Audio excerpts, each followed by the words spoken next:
देश आज़ाद हुए लगभग 10-15 साल हुए थे और उस समय ये लंदन पहुँचे थे। हम इनसे जानेंगे जो जब ये लंदन पहुँचे तो उस समय ब्रिटिश का नज़रिया भारतीयों के प्रति कैसा था, क्योंकि आप भारतीय को रिप्रेजेंट कर रहे थे और वैसे देश गए थे जिससे कि हमें भारतीयों को आज़ादी मिली थी। तो अंग्रेज लोग बहुत चालाक है, इसीलिए छोटा सा देश होने के बावजूद पूरा संसार में राज किए थे। तो ओपनली वो लोग कुछ बोलते नहीं थे और शो भी नहीं करते थे, लेकिन सटल वे में डिफरेंस था। हम लोग को इन्फीरियर समझते थे। यहाँ तक कि मान लिया आप घर खोजने जाइए किराए पर, तो टेलीफोन में तो ठीक बात हो जाती है, लेकिन जब शक्ल मिलता है तो कोई बहाना करके आपको किराया नहीं देगा। माना ये माना जाए जो गांधी जी के साथ हुआ था, dogs and Indians are not allowed, क्या आपके जाने के बाद भी ये परिस्थिति का सामना करना पड़ा? एकदम सही बात है, लेकिन वही है कि होशियार जात है, बढ़िया से करता है, आपको हो सकता है बुझाए भी नहीं। इसके अलावा डॉक्टर होने के नाते हम लोग जैसा प्रिविलेज पोजीशन में थे, आदमी अपने चॉइस से आते थे इलाज कराने के लिए, तो उतना फील नहीं हुआ, लेकिन था, जरूर था। तो लंदन पहुंच गए, अब तो ये सेवानिवृत्त भी हो गए हैं। चूँकि यह साल में एक बार निश्चित रूप से अपनी जन्मस्थली आते हैं, दुमका आते हैं, गोड्डा आते हैं या झारखंड आते हैं, भारत आते हैं। झारखंड बने हुए 22 साल बीत गए और झारखंड या भारत पे इनकी पैनी नज़र रहती है। आज भी झारखंड को पिछड़ा माना जाता है। क्यों? वजह हम डॉक्टर धुनी सर से जानेंगे। सर, तो बड़ी खुशी की बात है, झारखंड हम लोग को मिल गया, जिसके लिए हम लोग प्रयास कर रहे थे और सब खुश हैं। लेकिन कैसे बना, कैसे दिया गया, उसका भी हमारा एक सोच है कि झारखंड जो दिया गया तो हम लोग जो लड़ रहे थे, लड़ के मारपीट करके नहीं जीते हैं, वो हम लोगों को दिया गया due to political experience. Central सरकार का एक पॉलिसी था किसी को गिराने का, चढ़ाने करके, और उसका तरीका यही है कि बिहार को बांट दीजिए, झारखंड बना दीजिए और एक बिहार, और जिसको गिराने वाले थे वो कमज़ोर पड़ जाएंगे। फिर भी हम लोग बहुत खुश हैं कि झारखंड मिल गया, लेकिन खाली नाम ही का हम लोग को मिला है, अभी तक विशेष फ़ायदा नहीं हुआ है। इसलिए हम गुरुजी को भी बोलते थे कि झारखंड के लिए तो आप ज़िंदगी भर लड़ते रहे, लेकिन उसको चलाने के लिए आदमी तैयार नहीं किए। तो इसके चलते क्या होता है कि जितना पॉलिसी भी बनता है तो बाहरी लोगों का कहने का मतलब है कि आईएएस ऑफिसर जो साहब लोग हैं तो सब तो बाहर के हैं, बिहार के हैं, तो इसलिए जो मिनिस्टर या चीफ मिनिस्टर बनते हैं उन लोगों का अपना फ्रीडम नहीं है कि जो चाहते हैं या नहीं चाहते हैं वो नहीं कर पाते हैं। दूसरी बात है कि सरकार जो है उनको भी सोच समझ लिमिटेड है, माने कैसे विकास किया जाए, क्या फ़ायदा होना चाहिए, उतना सोच उन लोगों का नहीं है। इसके चलते हम लोग पीछे पड़े हुए हैं। जैसे कि एजुकेशन का है, तो जब तक कोई भी समाज का या देश का सब आदमी शिक्षित नहीं होंगे तब उसका माने प्रगति नहीं होगा। और ख़ास करके आदिवासी में ज़्यादा आदिवासी थे, अब तो नहीं है, अब तो रिवर्स हो गया पॉपुलेशन जी।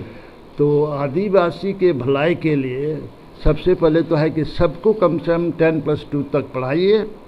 जो तेज़ हैं वो आगे जा कर के पढ़े, कॉलेज में प्रोफेसर बने, डॉक्टर बने, इंजीनियर बने, लेकिन मेजॉरिटी आदमी को 10+2 पास करके पॉलिटेक्निक में जा करके नया सोर्स ऑफ लाइवलीहुड, रोजी रोटी का करना होगा। तो जैसे कोई इलेक्ट्रिशियन हुआ, प्लम्बर हुआ, मैकेनिक हुआ, ये सब सीखना चाहिए। अंकल, सरकार की अगर हम बात करें तो हाल ही में सरकार ने 1932 के खतियान आधारित स्थानीय नीति को कैबिनेट से पारित किया है। चूँकि इतने पुराने आदमी हैं, अनुभवी आदमी हैं, बहुत नज़दीक से नियम कानून को जान रहे हैं, तो हम डॉक्टर सर से जानना चाहेंगे क्या यह पॉलिटिकल एजेंडा है या सचमुच सरकार की मंशा सही है? तो उसमें भी बहुत इमोशनल बात है, बहुत से इमोशनल है। और जो संथाल लोग, खास करके पूरा आदिवासी समझते हैं कि अंग्रेजी लोग कानून बना के गया है तो ये कोई नहीं बदल सकता है। ऐसी बात नहीं है। डेमोक्रेसी में होता है कि जिसको मेजॉरिटी हो वो कुछ भी कर सकता है। प्रयास भी हुआ था, लेकिन है कि इसके बारे में जो पॉलिटिकल पार्टी है वो बोलते नहीं हैं, साहस नहीं होता है कि बहुत सेंसिटिव है। लेकिन हमारे ख्याल से एवेंचुअली उसमें कुछ अमेंडमेंट होना चाहिए। आप एग्जाम्पल देते हैं, 2 साल पहले हेमंत जी के यहाँ गए थे परवी करने के लिए।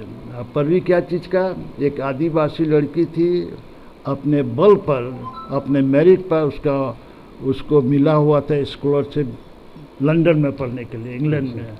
लेकिन जो स्कॉलरशिप वहाँ से मिला था एनफ नहीं था, उसको रहने खाने के लिए पैसा चाहिए था। तो उनके बाप जो एक्स बैंक मैनेजर है, बैंक्स में जा कर के लोन मांगे, तो लोन नहीं दिया गया, क्योंकि because of this ST tenancy act और CNT टेनेंसी, उसमें आदिवासी का ज़मीन है, उसको वारंटी में नहीं लेता है।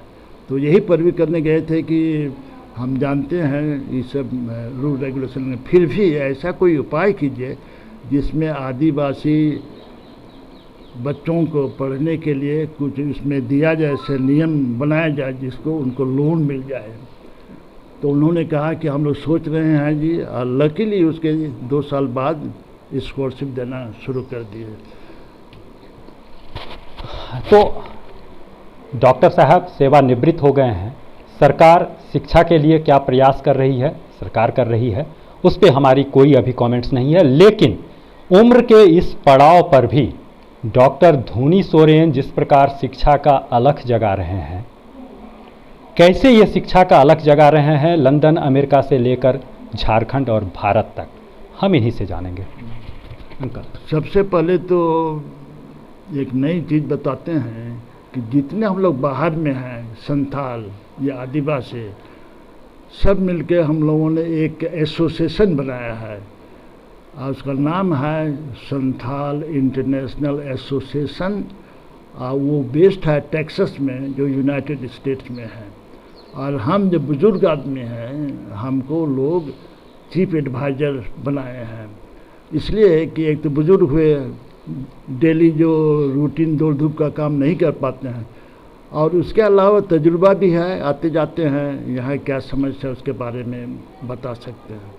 तो वहाँ 2 साल में बहुत काम हुआ है। सबसे पहले तो हम लोग अपने बच्चे लोगों को संथाली बोलवाना सिखाते हैं, और चिक्की से लिखने के लिए सिखाते हैं, और जितना पर्व त्यौहार होता है उसको भी मनाते हैं।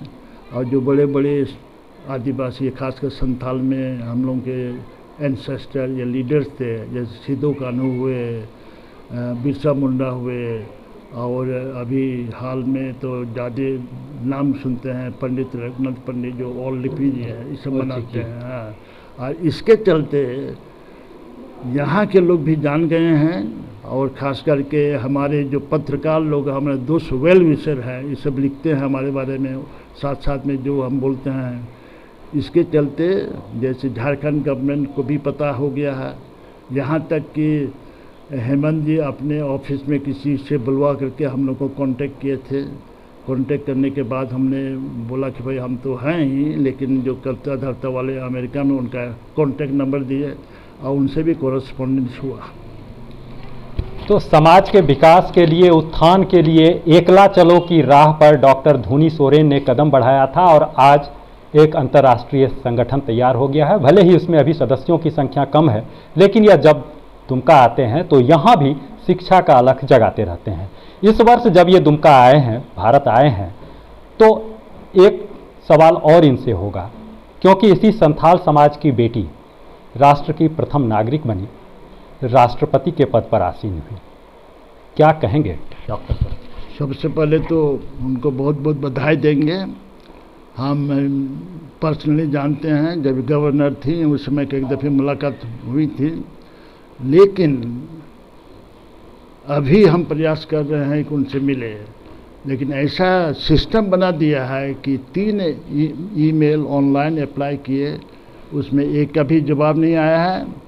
इसके अलावे इधर जो अनऑफिशियल तरीका है उससे भी प्रयास कर रहे हैं, तो अभी तक रास्ता नहीं खुला कि कैसे मिले। लेकिन मिलने की दिली इच्छा है। एकदम है, मेन पर्पस आने का यही है, अपार्ट फ्रॉम आप लोगों से मिलने के अलावा उनसे मिलना।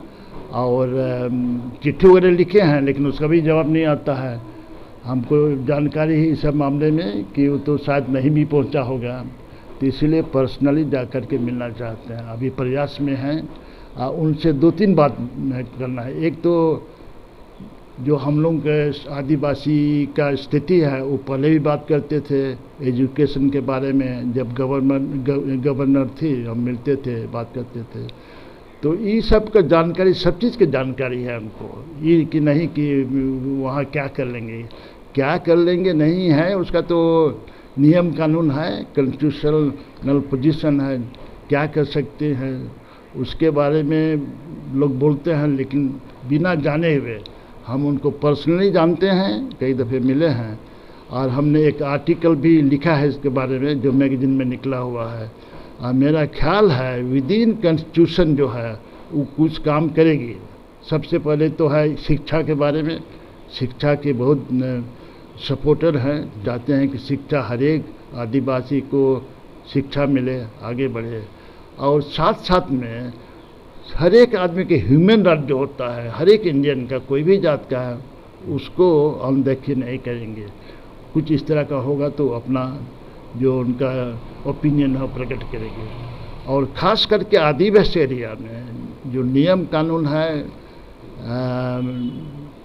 इंडस्ट्री बन रहा है, कुछ लोग डिस्प्लेस हो रहे हैं, वो सब होगा, होते रहेगा। लेकिन इनके रहते कम से कम इतना नियम या बोल सकती है कि भाई ठीक है, इनको जब डिस्प्लेस है तो उनको एक बढ़िया जगह में रिहेबिलिट कीजिए, जैसे पहले रहते थे गांव में, गांव बना कर कीजिए। और उन लोगों को जितना मॉडर्न एमिनिटीज है, स्कूल हुआ, अस्पताल हुआ, इस सब का इंतजाम कर दीजिए। तो इतना ज़रूर करेंगे। तो ये थे डॉक्टर धोनी सोरेन। भले ही ये शरीर से लंदन में बसते हैं लेकिन इनकी आत्मा भारत में बसती है। इस बार ये आए हैं, इनकी दिली चाहत है कि ये महामहिम राष्ट्रपति से मुलाकात हो इनकी, और इसका प्रयास भी इनके स्तर से जारी है। भले ही अभी तक सफलता नहीं मिली है, प्रयास हम भी करेंगे जो इनकी मुलाकात हो। अब एक सवाल उठता है, जिस आदिवासी समाज को आज भी हम पिछड़ा कह देते हैं, उसी आदिवासी समाज की बेटी देश की प्रथम नागरिक बनी। उसी समाज का बेटा डॉक्टर धोनी सोरेन भी है जो दुमका से लंदन की ऊंची उड़ान भरी। ये जो खाई है, एक तरफ देश का सर्वोच्च नागरिक तो दूसरे तरफ गांव में आदिवासी की स्थिति, इस खाई को कैसे भरा जाए, यह किसी भी सरकार के लिए सबसे बड़ी चुनौती मानी जाएगी। द न्यूज़ पोस्ट के लिए दुमका से पंचम कुमार झा।